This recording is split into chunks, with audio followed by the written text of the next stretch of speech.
Lots of Catwoman memes right now. We have everybody back, right?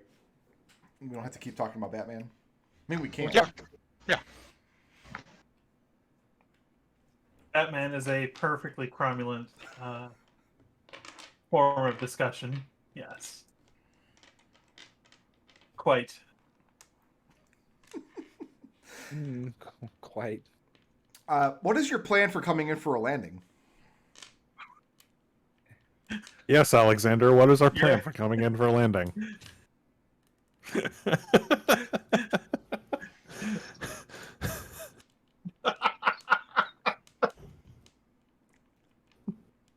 Destil here? I considered asking that at the start of the session, but I think this is way funnier.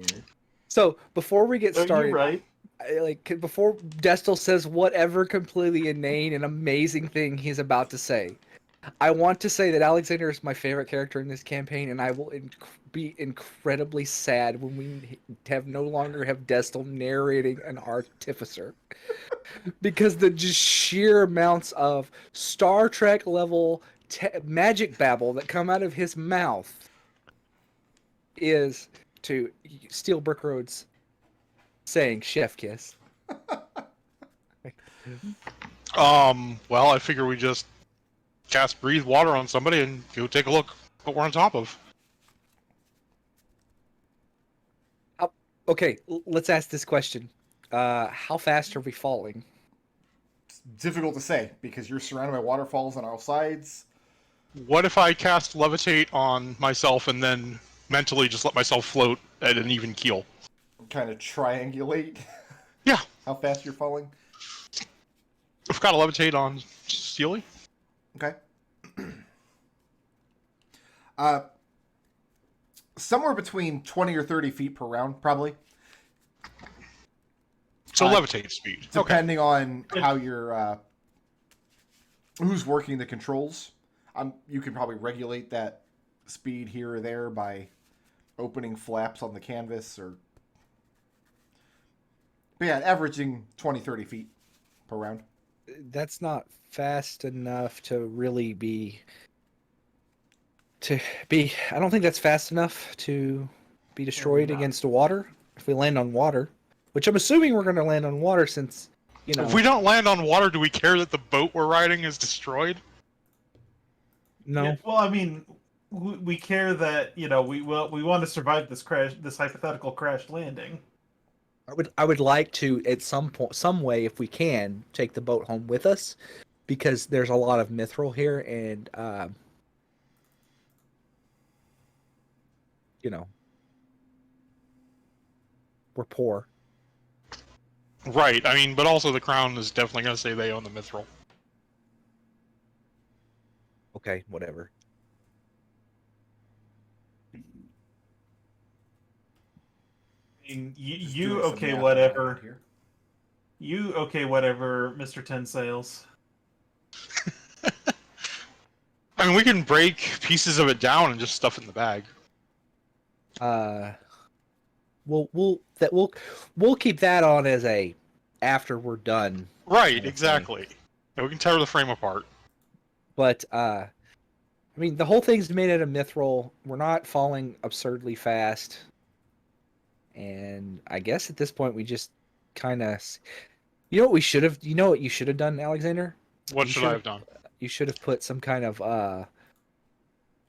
bumpers, like inflatable bumpers. Wait, with stickers? No. Sorry. No, it's stickers.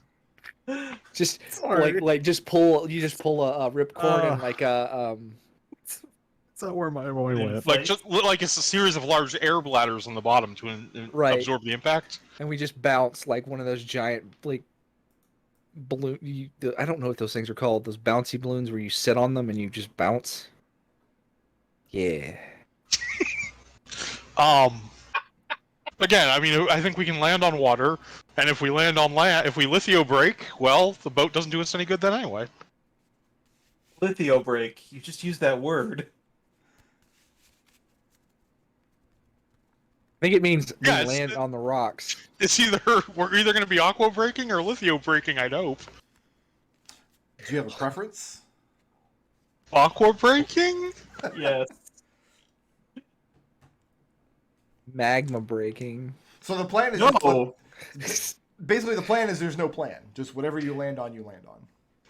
No, I did not come up with a plan for what I didn't know would happen to us, however many miles below the surface we are. Okay. I don't know It about the rest. I don't know about the rest of the party, but my my unshakable confidence in Alexander has been shaken. Oh, okay. Doesn't this thing turn into a parachute? What No. thing? Been a The parachute sail. the whole time.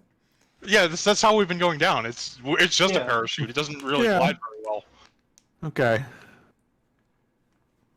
We're really gonna crash, aren't we? I guess Okay. we're gonna find out. What do the He's dice not say? catching We're- up with that. So what are the odds of maximum of some of us 100 d6 getting- falling damage?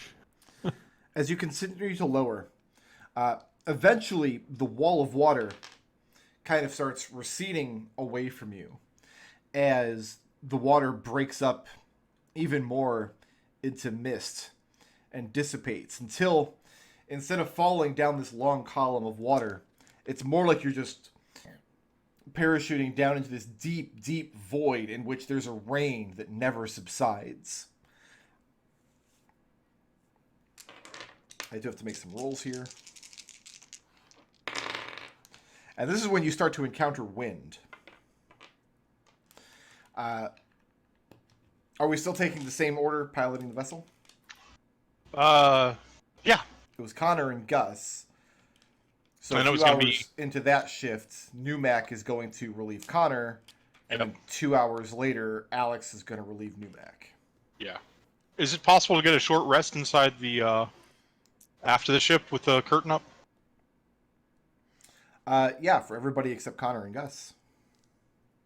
I'm gonna spend a hit die. I don't know about anybody else. Absolutely gonna take that Everybody who's short not rest. Connor and Gus can take a short rest. Actually, I'm in pretty good shape. Connor, do you want me to cover your shift? Because I know you got pretty beaten up.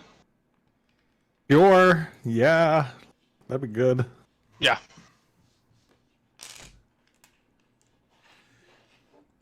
The controls are considerably more difficult when you start hitting rain and wind.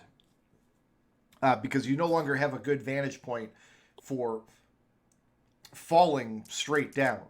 And the wind starts to buffet the parachute this way and that. And your extremely bright light goes out eventually, doesn't it? No, it's just I mean, it's a candle. Candle. It's a magical candle, so I don't know if it burns out or not. Okay. When I inherited the item, that wasn't written down. So Alex, having taken over Connor's shift, towards the end of the 4 hours, so long after their short rest is completed, it's been a harrowing descent as you're starting to navigate through wind and rain. And that's when you start seeing, kind of at the very edge of whatever your dark vision is. That's 120 feet, right? Yep. 120 feet is still fairly close to your vessel. It's just at that distance where if you see an obstacle at that distance, you have enough time to react to it and get out of the way from it. And what you start seeing are essentially giant rock spires, very narrow and brittle, essentially enormous stalagmites covered in some kind of lichen or algae and just soaked from the rain. In fact, all of you at this point coming out onto the deck are completely soaked and it's bitterly cold. And now you're contending with navigating this thing through wind, and you do start seeing these giant stalagmites here and there, and you see them at range, and you have to try to swerve the ship around them by whatever steering mechanism you've concocted. You did build a steering mechanism onto this vessel, Yes. didn't you? Yeah, I can. I have some rudimentary steering capabilities. Okay. You can basically shorten the cables on one side to make it list in a direction, and the parachute goes a little bit in that direction. So it's And kind of it's just 120 feet is not a lot of distance. yeah. considering you're moving about 20 feet per round, you only have a couple seconds to react this way or that. And the ship just, it seems to move lazily in this direction or that. And so just navigating the thing becomes harrowing and exhausting. And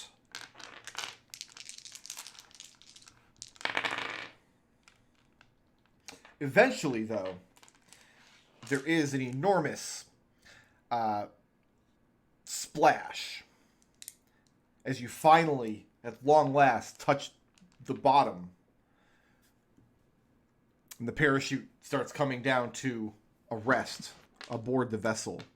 In fact, the shock of it is enough to rattle all of you to the ground.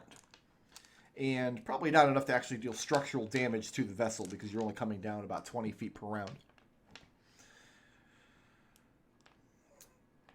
This would have been during...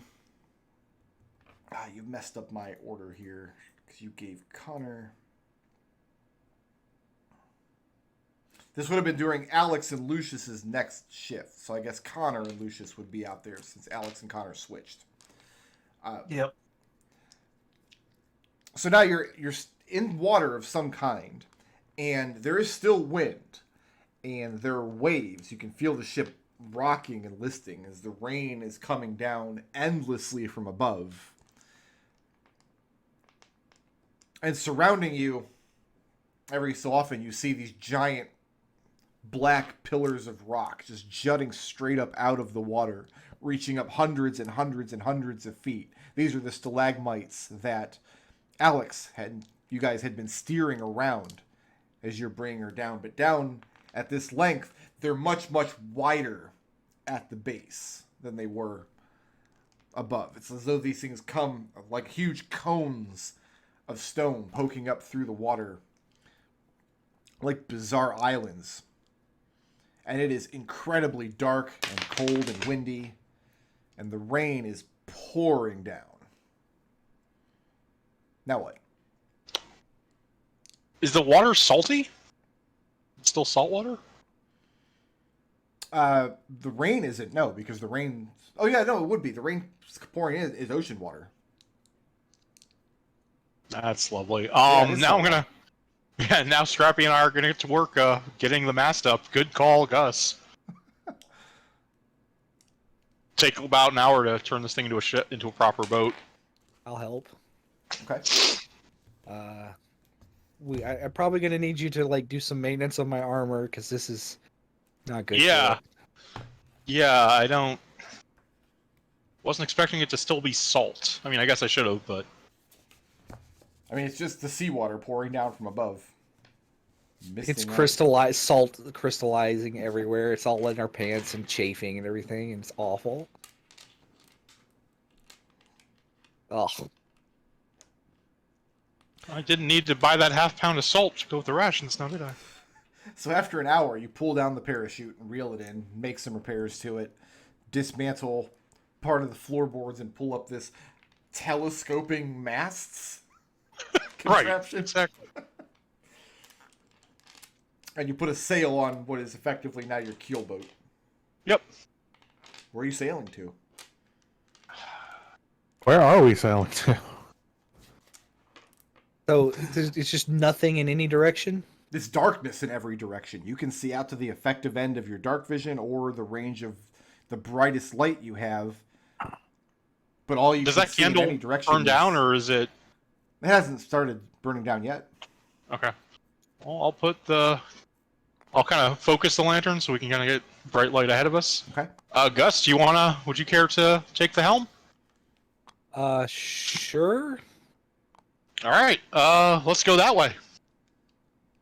Just steer between the pillars. Look for any sign of the wreckage of the ship. Oh yeah, that'd be a good thing. I mean, any wreckage is just going to be down at the bottom of this. So how long did it take us to actually like sail down? So we're moving 20, 30 feet. We were around. Everybody got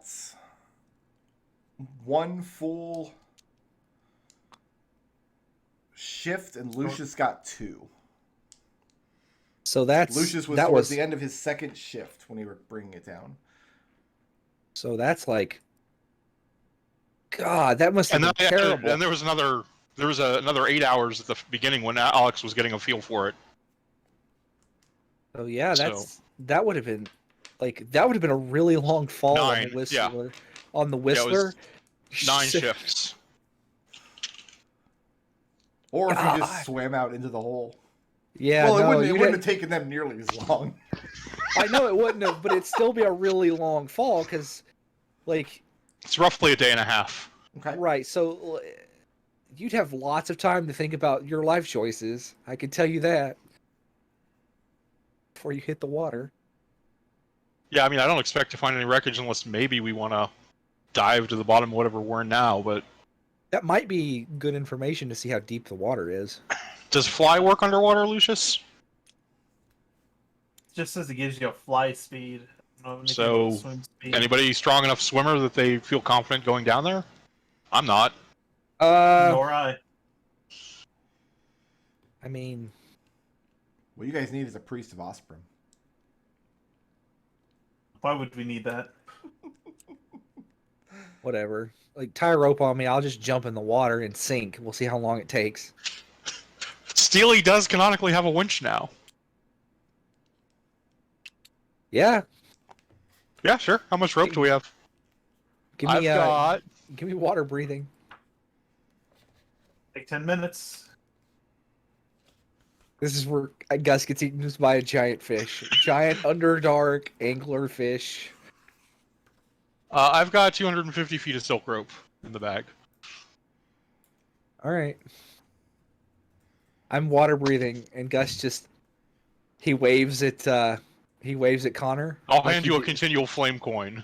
Yeah, he waves at Connor just like he did when he was about to jump off the boat, and then he jumps off the boat. Okay. Roll initiative. The The other end of the rope is tied around the mast, by the way, though it also goes through Scrappy's winch if we need to bring him up quickly. Save 19.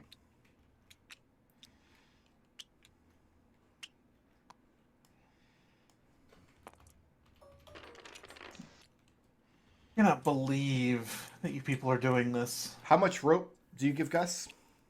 Let's see, I had 250 feet. Okay. And Gus, you're wearing plate? Yep. So you have any plans on getting back up onto the ship? They're gonna winch me back up with the winch. Okay. The canonical winch on our pet Steel The- Defender. It's not implied. It's there. Gus, are you bringing a light source with you? Yes, I have a the continual flame, so the brightness of a torch. What's your passive perception? 13. 13.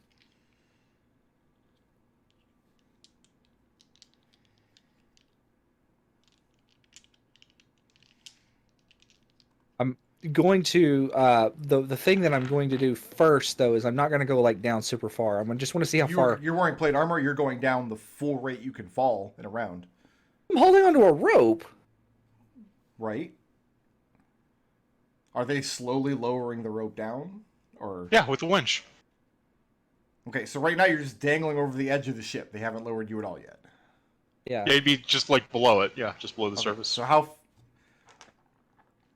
far Alright, down do just- you lower him? 60 feet to start. Okay. I think at that point I probably won't see any more light from the coin, right? It's outside of a torch range. Correct.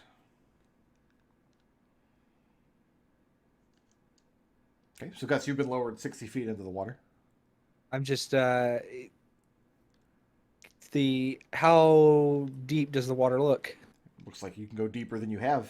You can't see the bottom from where you are. Yeah, no. I guess is like, he's gonna tug on the rope to be pulled back up. This is not. Okay, I'll Guys, pull you think back you up. were I'll winch you back up. Did you think you were sailing in less than 60 feet of water? No, I just wanted to see, like. Well, that's information we now have. So, You're sailing on an ocean that is at least 60 feet deep. What's next? Right.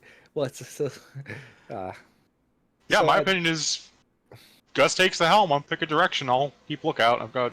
Yeah. I think Lucius and I both have the best dark vision.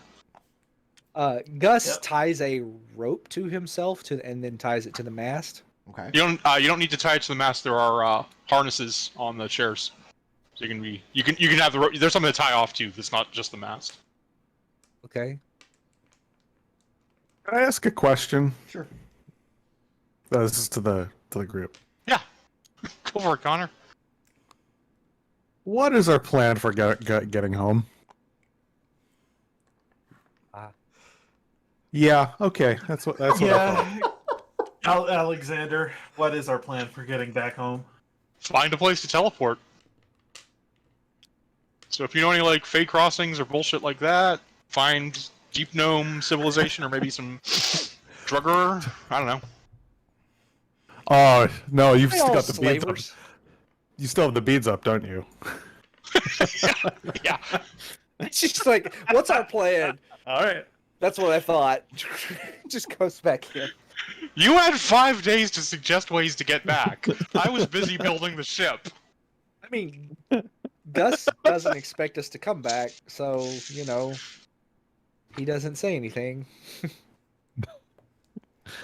See, if Connor had actually heard you say like Fey teleportation bullshit, he was going to do a thing. But Trained in navigation. I'm trained in chartographer's tools, but so probably not without a map or stars. So even picking a direction avails you not because you can't be sure you're keeping a particular bearing. Well, I mean, I guess then we're going to be sailing a particular direction. We'll just pick a direction, go, and then try not to hit any rocks. So Yeah. just the act of turning the ship around these rocks, catching the wind from different directions, you have no way of knowing if you're sailing in one direction or if you're going in circles or if you're going towards something or away from something. How long do you spend in this state? I mean, my opinion is we go on for another like 8 hours. That'll be the end of the second day. And then we should all just set up a watch and actually get a rest. It's like, how long do we continue in the state? Do we have another option? We're basically in that we're at the point in Final Fantasy V where we drifted into the ship graveyard. Is that the plan, to drift into the ship graveyard? Alexander does not think things through very well. on the contrary, the start of this was really incredible. I feel like we've let Alexander down here. So you make an attempt to sail, to pick a direction and sail, but it becomes clear very quickly that you can't, you have no idea even which direction you're sailing in. Does Numac know how to sail a boat? Well, knowing how to sail and knowing how to navigate are two different things. And even if you could navigate, you don't have any stars to navigate by. You don't even have a sun or a moon to navigate by. And you can't even keep a straight bearing because there's all these stalagmites you're having to steer the ship around. There's no way of knowing if you're keeping one direction or going in circles or anything else. So after a day, we're going to break down and consider taking a long rest. Yeah, I think we could take watches and have a rest. With Do we have a people way on to watch. tether to one of these stalagmites and to keep the ship from going away? Drifting while we're watching? I mean, it doesn't help because we don't know where we're going, but just to keep it from ramming into one of them, I could fly over, hammer in some spikes, and tie them off to this frame of the ship. Yep. Okay. It's Connor's usually the navigator in these types of situations, but we're in the Underdark now, and that is not a thing Connor is familiar with. Don't you have another favorite train you haven't picked? Or are you still saving it for space? I'm still saving it. No, I picked Mountain. This is not a mountain. See, it's not a mountain. It's an Underdark. You know what? We're gonna tie the ship off or hammer it off with some spikes about 80 feet away from one of those pillars, and then try and take shifts for a long rest. Okay. I think this is the first time. Everybody can go ahead and take a benefit of a short rest.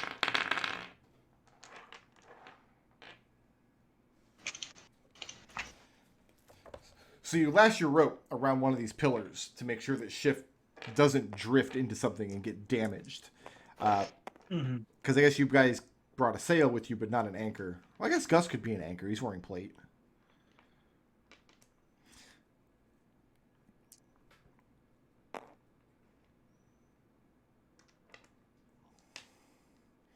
An who's anchor on was first like watch? part of the ship. Alex will take first watch. He's the most comfortable in the Underdark. Okay. Alex. Are you spending the watch doing anything in particular? Give me 1 second to check something. Like, No. okay, give me a perception think- check at advantage. Alex is just gonna... Him and Steely are just gonna be on watch. So that would be a 17. Okay. Where's everybody else during this watch? Back in the cabin? Yeah, we're in the cabin. Yeah. It's still pouring down rain, but there's no more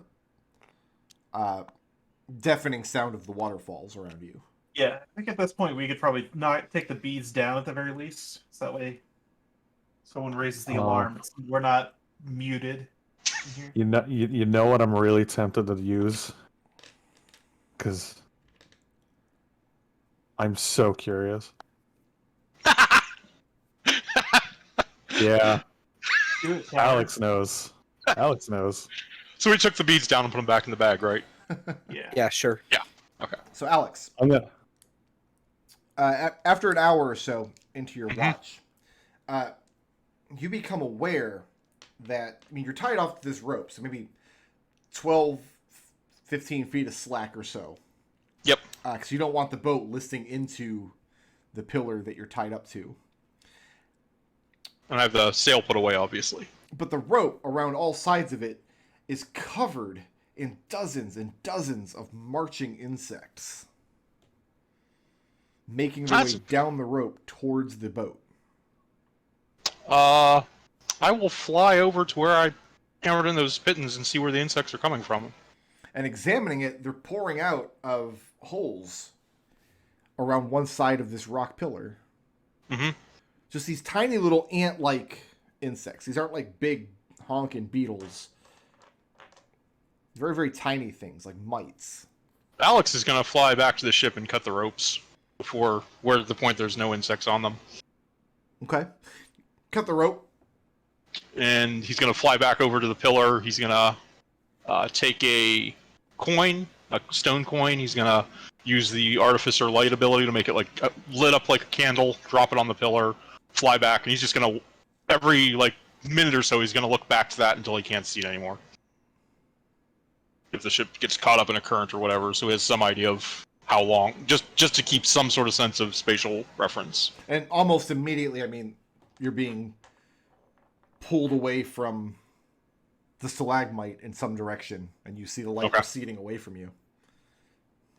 Yeah, I know that. I mean, I just want to know how long before I can't see it anymore. It's going to be a little while because it's a bright light, right? It's a candle, effectively. So you can see So, a candle like- at an effective range of like half a mile or so usually. Yeah, especially with no other light anywhere, yeah. And it's just disheartening that you can't move in this place, you can't navigate in this place, you can't even stay still in this place. Yeah, I'm used to the part of the Underdark that has roads. What was the crazy thing that Connor wanted to do? All right, I'm gonna do it. Okay? I'm spending a ranger spell slot to use primeval awareness. To what end? Oh. It might actually be useful for once. So, within a mile, I can detect any aberrations: celestials, dragons, elementals, fae, fiends, or undead. And detect just means yes or no, right? Nothing Yeah. more sophisticated. This feature does not reveal a creature's location or number. Yes. Does it reveal the type among that list? It's up to the GM. Okay. Because it does not get that specific. But we've agreed that this is the thing that makes Connor paranoid all the time. Yes.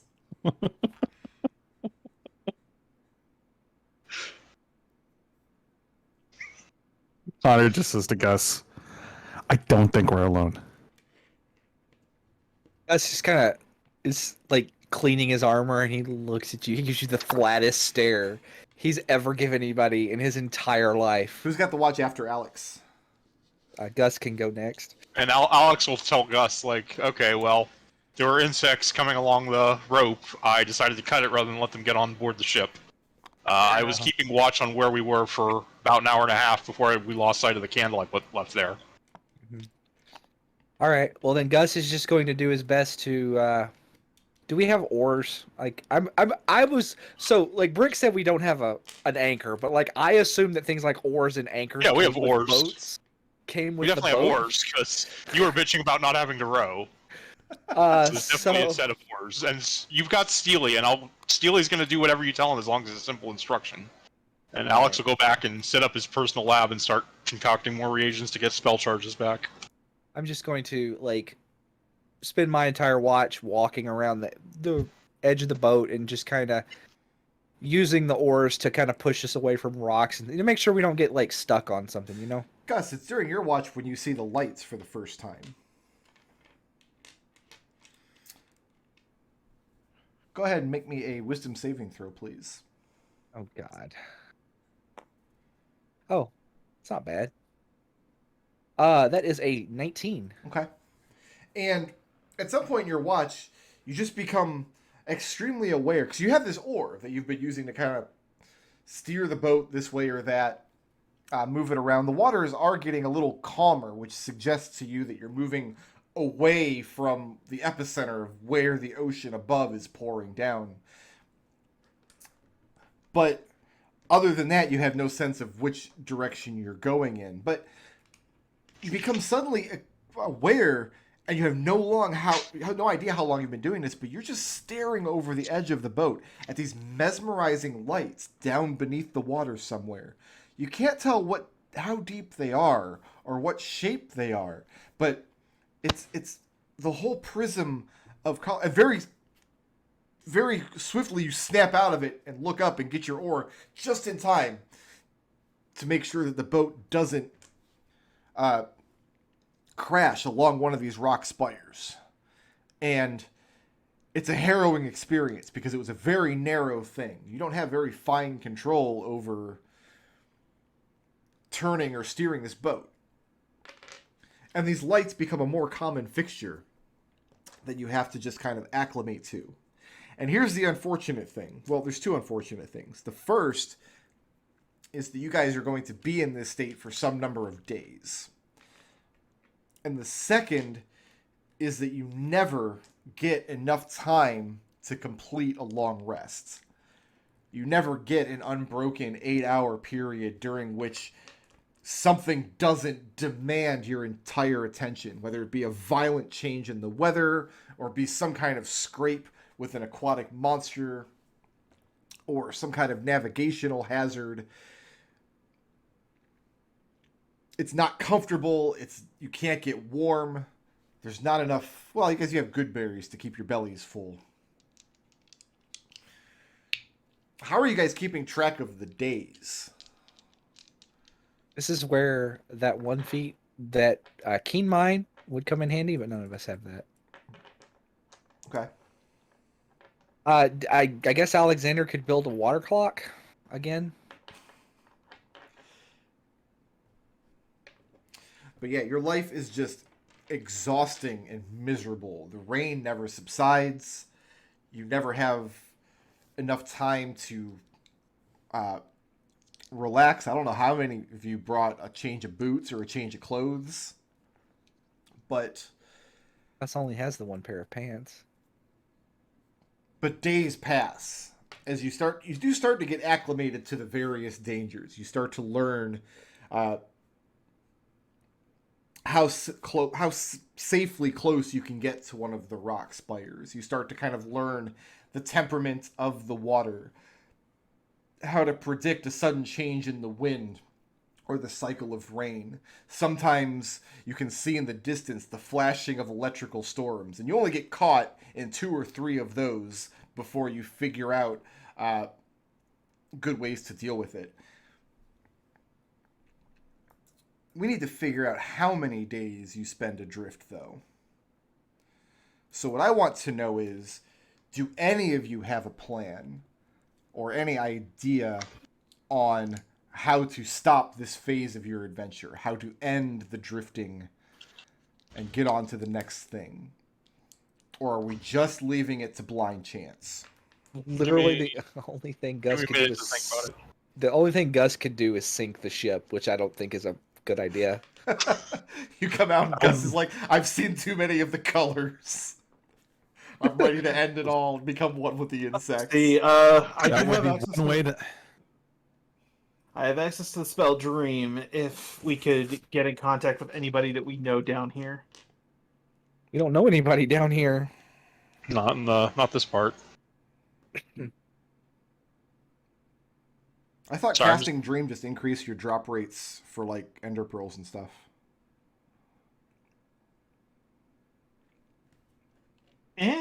Nothing? Yeah, but- Okay, fine. Moving on. Sorry, Joking, I he's haven't not played the useful. newest. I haven't played the newest update. Jesus.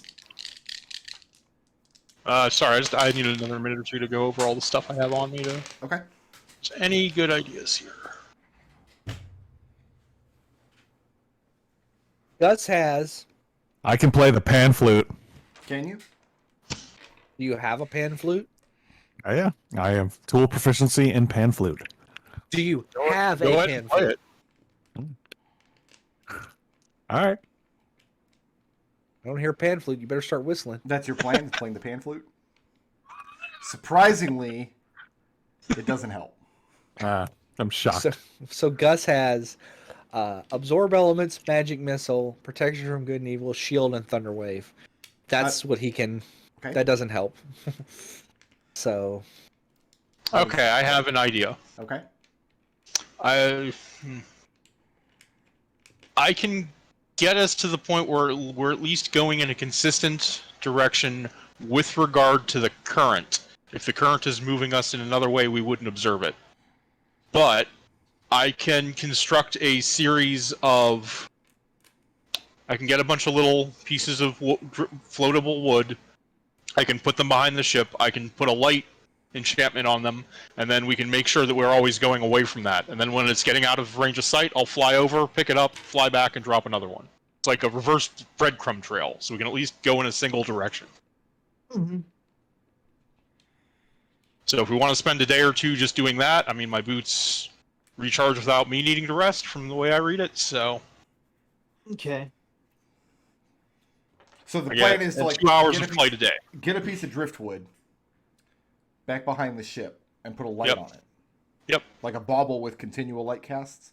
It's going to be, stone coin with the Artificer enchantment, and then once that's out of sight, once it's getting close to being out of sight, I'll fly back, pick it up, and move it closer. Okay. This starts to look promising as you start putting this plan together on the second or third day of just drifting aimlessly when you get tired of the electrical storms and the mesmerizing colors and several of the other hazards. So 2 or 3 times you send out the driftwood. You're not putting a lead or anything on it. You're just letting it... Yeah, that's why it's relative to the current. Got it. And you're flying out and retrieving it. The 4th time, though, the light vanishes long before it should have receded into the darkness. How far back was it? Difficult to say. Okay. Do you guys want to turn around and investigate that, or just drop another one and keep going? That doesn't cost me any resources to make these. Probably worth investigating at the very least. Alright, Gus, take us around. I'm going to put one where we are now, just so we know where we're going. I told you I wasn't going to row, and here I am frickin' rowing. So you're going to turn the ship around and then put one behind you at your current position and then sail back to where the previous one vanished? Yeah, Gus, you don't need to row. There's a big sail with rigging. So you turn the keelboat around. You place another piece of driftwood behind you with light on it. Sail off, and now the new one is receding away from. Yeah, and Alex will put a second one. Wait for that to be about, I don't know, 400 feet away, and put a second one. How would just you to tell try when and it's have 400 feet away? Just guessing by the speed we're moving. I don't know. I mean, Before I've it been gets to watching that these point, things for a day. It Uh-huh. vanishes. Before it gets to the point where you're thinking it's about 400 feet away, it's gone. Alex will load one onto the ballista and fire it. Fire it. Which 45-degree angle, just directly in front of us, in the direction we were, or directly behind us, in the direction we were going. How much ballista ammunition do you have? I have no idea. Let's say we brought. I'll say we brought 20. That's fine. Got 20 everything else. Pull the ballista around, load it up, launch a missile out in front of the boat with a light on it, and it splashes into the water at whatever the effective firing range of this ballista is. And the light vanishes as it sinks too deep into the water. If there's something's got to be pulling these things down, then. Yeah.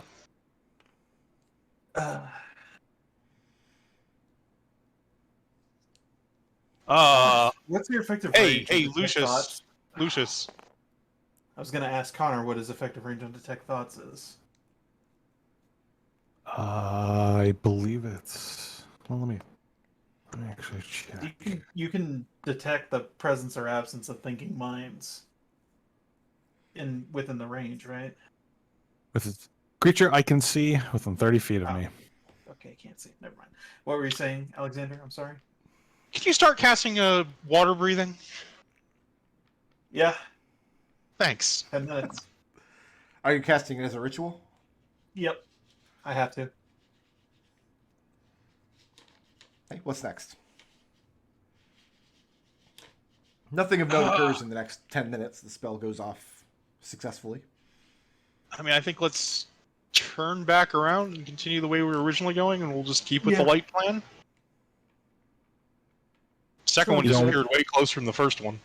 So do you Yeah. want to just drop one next to the boat, see if we can spot whatever's going on? Yeah, sure. That's also good. Yeah, let's Yeah, Alex will take another piece of driftwood, just lean over, put a light coin on it, drop Is it it into the water. secured in any way? Yeah, there's a bit of string around it. Okay. Then yeah, it just floats next to the boat, unmolested. Well, head off in that direction, and Alex will point to the direction in the direction that they were originally traveling. The direction you think you were originally traveling. Yeah. And if you re-engage with this plan, the same thing happens. You put a piece of driftwood behind you, you get a few hundred feet, you think, away from it, and long before you think it would recede beyond your sight, the light vanishes. I've got 250 feet of rope. Well, why don't you? So, how long can you stay in the air? 2 hours. Do it. 4 hours. 2 hours without using up, like, they recharge 2 hours every day. Okay. So, what I'm saying is, if we want to know what's happening to these lights, right? Yeah. Just float 20 feet above 30 feet above the water, directly above the light, and watch. How long did it take the last time one of these disappeared? Like, how long were we sailing in terms of time?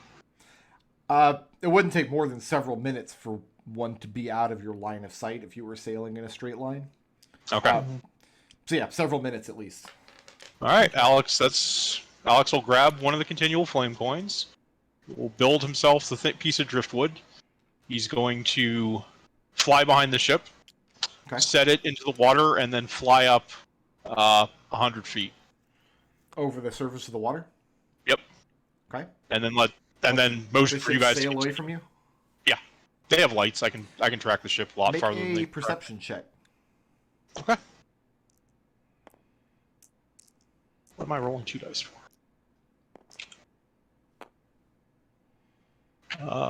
10. A 10.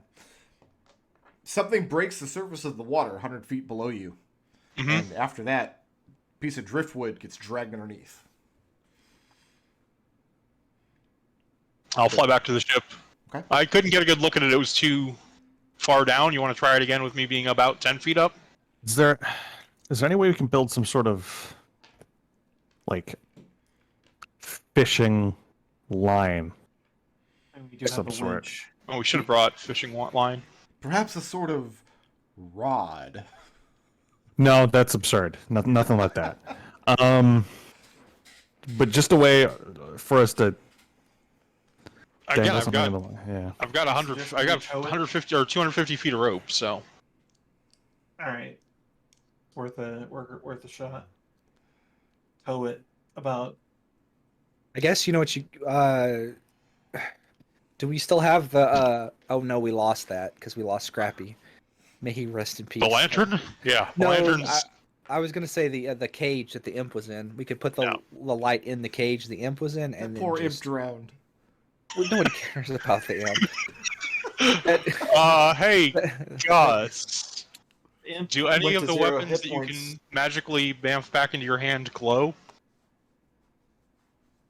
I don't think so. Okay. No, the Warhammer. I don't have anything about this +1, like Okay. changing weapon glowing, unless Gus like concentrates on it and tells it to be a glowing Warhammer.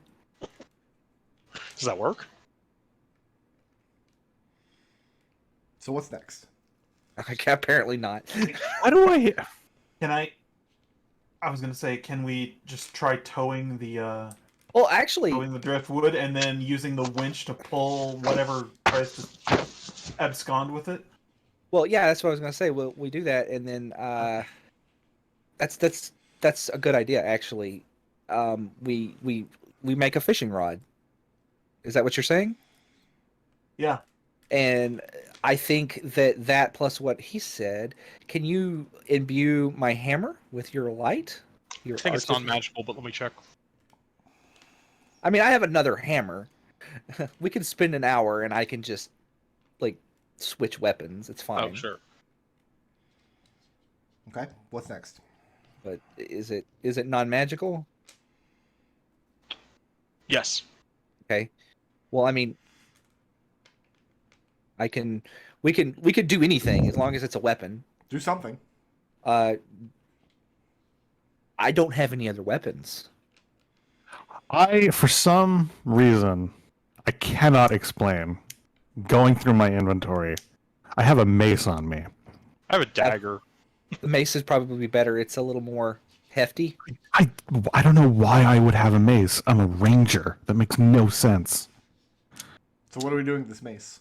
We're gonna have Alexander make it glow. Okay. We're gonna tie a rope to it, and I'm going to do my Tie it to a piece of ballast, driftwood or something. and then we're gonna use it like a glowworm, and a rod, and I guess pull it back.